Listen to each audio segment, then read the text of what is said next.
Então vamos lá. A identificação da gravidade do agravo, ela já começa antes mesmo da ligação chegar ao médico, tá? Então o TARME, enquanto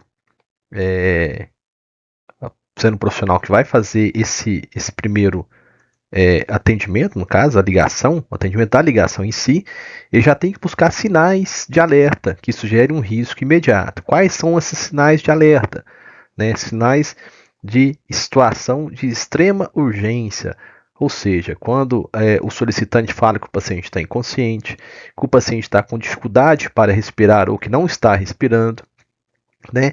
Essa ligação ela tem que ser passada com prioridade para o médico regulador.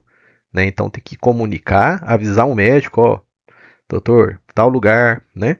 Tem um paciente assim que não está respirando, que está inconsciente, né? Repassar a ligação imediatamente para ele consiga dar seguimento. E óbvio, né? Que anotar o mínimo, que é o nome do paciente, o telefone e o endereço com ponto de referência e a cidade, né?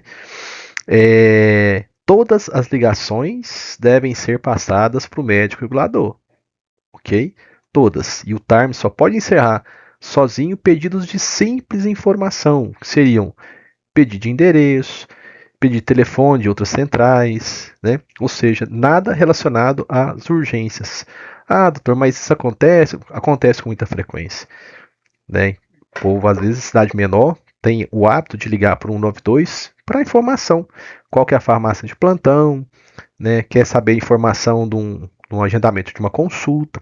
Nesses casos, o TARM pode orientar, se ele tiver disponível o telefone da unidade, repassar, né? E essa ligação não precisa ser repassada ao médico regulador, mas a única exceção. No mais, todas as outras ligações relacionadas a urgências e atendimentos têm que ser passadas ao médico regulador, ok? Segunda etapa, que é a abordagem do caso. Então vamos agora para a segunda etapa, ok?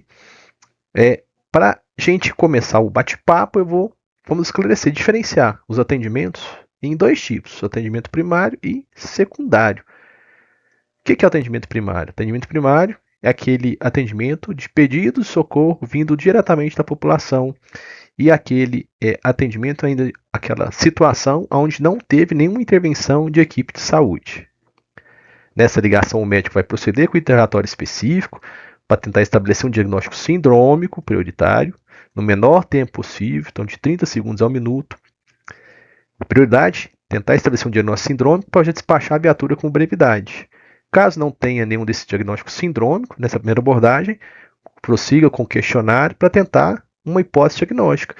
E para, dentro dessa hipótese diagnóstica, definir se realmente esse paciente vai precisar ou não de um atendimento médico.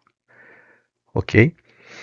E isso é feito por meio da semiologia médica à distância, é uma técnica desenvolvida pelos franceses e parte do pressuposto, né, dos sintomas inferidos pelos sentidos de uma terceira pessoa, que é o informante, que pode ser o paciente ou um solicitante, que não é o paciente. Isso é um desafio, porque você vai ter que entender o que esse solicitante, né? Quais são esses sintomas relatados, inferidos, então, fazer um questionário direcionado, tentando investigar e explorar esses sintomas que são relatados para construir um diagnóstico sindrômico, ou, se não presente um diagnóstico sindrômico, que traz um risco iminente de vida, né? E a gente vai falar um pouco mais para frente disso. Na sequência, um pós-diagnóstico. Isso é atendimento primário. Secundário são as transferências. Então, associação de apoio, uma retaguarda, transferências vindas de saúde. Normalmente aqui a comunicação é de médico para médico, ok? Nos casos aqui, um exemplo, né, que a gente tem nessa região, um atendimento de rodovia. Então, geralmente as concessionárias atendem o paciente e para poder, como as centrais de regulação das concessões de rodovia estão subordinados à central de regulação do SAMU. Então, a rodovia ela não pode encaminhar o paciente para onde ela acha que tem que ir. Ela sempre vai regular esse paciente, contra-regular esse paciente, um atendimento secundário que a gente chama, com o SAMU 192, com a regulação. Nesse caso, o paciente já teve um atendimento médico e o que o médico precisa ali da concessão é o destino que esse paciente vai ser encaminhado. tá? Então a gente enquadra isso como atendimento secundário, porque já foi prestado um socorro a esse paciente por equipe de saúde, ok? E é interessante aqui, só aproveitando um momento, né, que algumas situações de atendimento secundário, por exemplo, algumas cidades que eu te falei para vocês aí no início, que muitas vezes não tem médico o tempo todo, então para essas situações, dependendo da condição do paciente, ele tem que ser priorizado como se fosse um atendimento primário.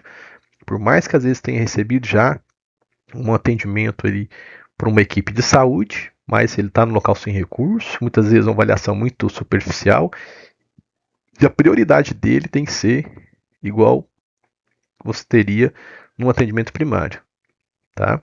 Porque ele às vezes, muitas vezes não recebeu os cuidados necessários, tá? Então, a gente vai estar abordando, mesmo que seja um atendimento secundário. O regulador, nessas solicitações, vai avaliar a pertinência da solicitação de transferência, definir o recurso adequado para esse paciente, né? Então, qual porta de entrada, qual vai ser a grade que vai ser referenciado, qual que é o tipo de ambulância que vai prestar essa transferência, né? Sempre com base na segurança do paciente. Lembrando que paciente instável, a gente não transfere. Muitas das vezes é comum a solicitação de transferência sem o atendimento mínimo, básico pela origem. Então, por mais que às vezes a origem tenha pouco recurso, ela tem que esgotar os recursos que tem. Então, fazer um acesso, dar um primeiro atendimento, fazer uma avaliação inicial. É comum, às vezes, a solicitação de transferência de paciente que foi mal e mal avaliado. E às vezes o colega médico mal sabe por que está pedindo a transferência. Talvez por desespero, despreparo. A gente tem que acolher, óbvio, né? Tem que dar o amparo, dar assistência e orientação, mas paciente instável não se transfere, então orientar esse atendimento, essa estabilização inicial e esgotar os recursos da origem para somente na sequência transferir esse paciente. Tá bem? E quais são as síndromes? Né? Então são 3 grupos de diagnósticos sindrômicos. Temos a síndrome de valência forte, a síndrome de etiologia potencialmente grave e a síndrome da semiologia potencialmente grave. Tá? Então, antes mesmo de ter uma hipótese diagnóstica, o regulador agrupa os sinais e sintomas dos casos graves, da forma como a queixa chega para ele pelo telefone, e de certa forma, né, agrupa numa dessas 3 síndromes e antes mesmo de ter um diagnóstico ou uma hipótese diagnóstica já tem respaldo para empenhar um suporte avançado. Ok? Então nem sempre a gente vai precisar de um hipótese diagnóstica. Para a situação de gravidade, por mais que você não sabe qual é a causa exata que levou aquele paciente a ficar grave, você já sabe que vai precisar de um suporte avançado. Se é a USA onde tem USA, se é USB onde não tem USA, o USA está indisponível, mandar o teu melhor recurso. E quais são essas 3 síndromes? A primeira síndrome é a síndrome da valência forte. São aquela situação que o valor social é muito elevado. Então, a repercussão do evento, o impacto que traz, a comoção que cria, muitas vezes torna essa situação uma urgência, por mais que a gravidade seja baixa. Tá? Então, o que traz de exemplo? Figura pública que passa mal em local de grande visibilidade. Está lá um grande evento, uma figura pública passa mal, às vezes uma situação de pouca gravidade, mas por ser uma figura pública num local de grande visibilidade, gera comoção, infelizmente, torna-se uma urgência, né? Enquadra-se numa das síndromes de valência, que é a valência forte, e você já pode empenhar o teu melhor recurso. Ok? Isso traz o Manual de Regulação Médica das Urgências do Ministério da Saúde. Tá bem?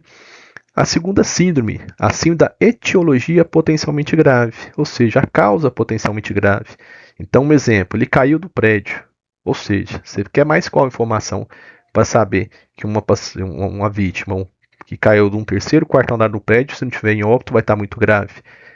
Né? Então, você já, com essa informação, né, você já tem, por mais que não tenha a hipótese diagnóstica de quais são as fraturas, se teve TCE, trauma de tórax, abdômen, você sabe que o paciente deve estar grave e já pode empenhar o teu melhor recurso e você tem aí de 30 segundos a 1 minuto para definir isso, essas questões, tentar identificar esses diagnósticos sindrômicos e empenhar a tua viatura e já empenha. Óbvio que a ligação termina aí, você já no telefone definiu e já tomou tua decisão, né?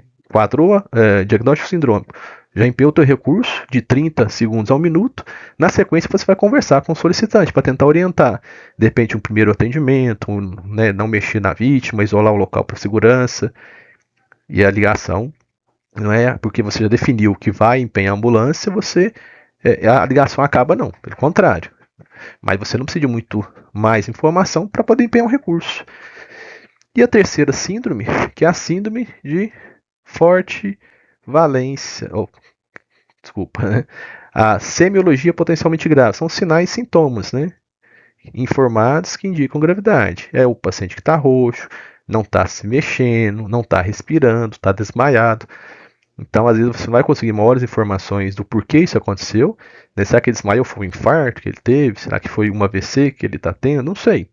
Mas só o fato de ter um sintoma ou um sinal que traz sinais e indícios de gravidade, você já tem respaldo para empenho do teu melhor recurso. Ok? E como eu faço essa análise de sinais e sintomas à distância? Não é fácil. Muitas vezes, estando do lado do paciente, é difícil examiná-lo, tentar entender o que acontece. Imagina a distância com o terceiro no meio te passando informação, tentando interpretar o que está acontecendo e te repassar isso. Então, aqui, para investigação do diagnóstico sindrômico, sempre quando cai na ligação, você não sabe o que está acontecendo, investiga os sistemas principais: sistema neurológico, sistema respiratório e sistema cardiovascular. Então, o paciente está desmaiado. Desmaio pode ser o quê? Uma porrada de coisa. Né? Desde uma hipoglicemia, desde uma síncope cardiogênica, desde uma convulsão e assim vai. Então vamos lá, consciência, ele está falando? E é importante perguntar, chama ele, movimenta com ele se possível, né? Ele está sonolento, ele responde, ele não responde, chega perto da vítima. Então é importante você instigar o solicitante a chegar e a perguntar, e a chamar com vigor, né? Às vezes aperta o ombro, para ver se responde. Como é que está a respiração? Se ele tem respiração, né? Olha para o peito dele, se o peito movimenta. Respira com facilidade, respira com dificuldade, está tendo algum barulho na respiração, algum ruído. Tem que ser claro nessas perguntas, né?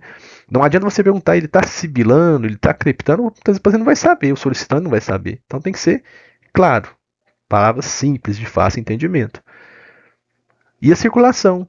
Tem pulso, né? Você vê no pescoço a pulsação da artéria do pescoço, a cor da pele, como é que tá? Tá corado, tá hipocorado, tá branco, né? Tá com a pele fria, tá suando muito, né? Então isso a gente consegue ver. Ou seja, né, um paciente desmaiado que não consegue falar nem ao estímulo doloroso, nem quando o movimento estimula de forma vigorosa, que não respira e que não tem nenhum tipo, né, que está com a pele branca, está roxo, né, e não consegue ver o pulso. A questão do pulso é delicada, porque às vezes o leigo muitas vezes não vai saber, pode confundir a pulsação do paciente com a pulsação dele próprio, mas vê cor de pele, está fria, está pegajosa, está corado, está hipocorado. Na ausência desses três, você já sabe, o paciente está em PCR, né? Então, se todas as respostas são negativas, parada cardiorrespiratória na hipótese diagnóstica. E você vai, né? Ele tá consciente? Não, mas ele respira? Respira. Ele tem circulação? Tem. Tá corado a pele? Tá. Provável AVC. E assim vai. Você consegue estabelecer um diagnóstico sindrômico investigando os três sistemas. Então vai metodicamente seguindo. Não sabe o que está acontecendo? Pergunta. Vamos lá, vamos avaliar a consciência, avaliar a respiração e avaliar a circulação. Não, ele está consciente, ele fala. Você pode pedir para falar com o paciente, né, se ele respira, se ele fala, e se ele não tem alterações da cor da pele, ou se está sudoreico, mas se está consciente se ele fala. Então você tem, né, no caso, quando o paciente consciente respira, a possibilidade, às vezes, de ter mais informações, né, para poder analisar os sinais e sintomas que é referido pelo solicitante. Às vezes, pedir para falar com o paciente. Então, se o paciente está consciente, pede para falar com o paciente. Deixa eu falar, porque às vezes na conversa com o paciente, a forma como ele fala entrecortada, fala com dificuldade, fala arrastado, você já consegue ter indícios, já, às vezes, de uma hipótese diagnóstica. Então, se já é difícil você, à distância, tentar entender, imagina um terceiro interpretando os sintomas e sinais de outra pessoa. Então, sempre que possível, pede para falar com o paciente. Eu posso falar com ele, é importante eu falar, eu sou um médico, para poder entender o que está acontecendo, ajudá-lo da melhor forma. E muitas vezes a gente percebe que a galera não está fazendo isso, tá? Então, a análise sinais, né, de sintomas. O B, queixa principal, história resumida, né? Se possível chegar a sinais vitais, muitas vezes não é. A evolução, tratamento já iniciado, medicação que faz uso, né? Sexo, idade, antecedentes. Então, fazer aquela sequência da anamnese. Se o paciente estiver consciente, estiver respirando, ok?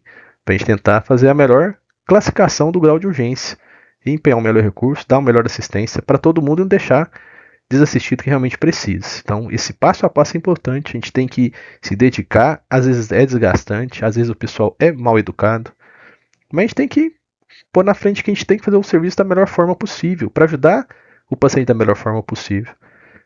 É não entrar na pilha dos xingamentos, das ofensas, né? Sempre tratar com educação, com calma, manter o controle da conversação, até mesmo porque as ligações são gravadas.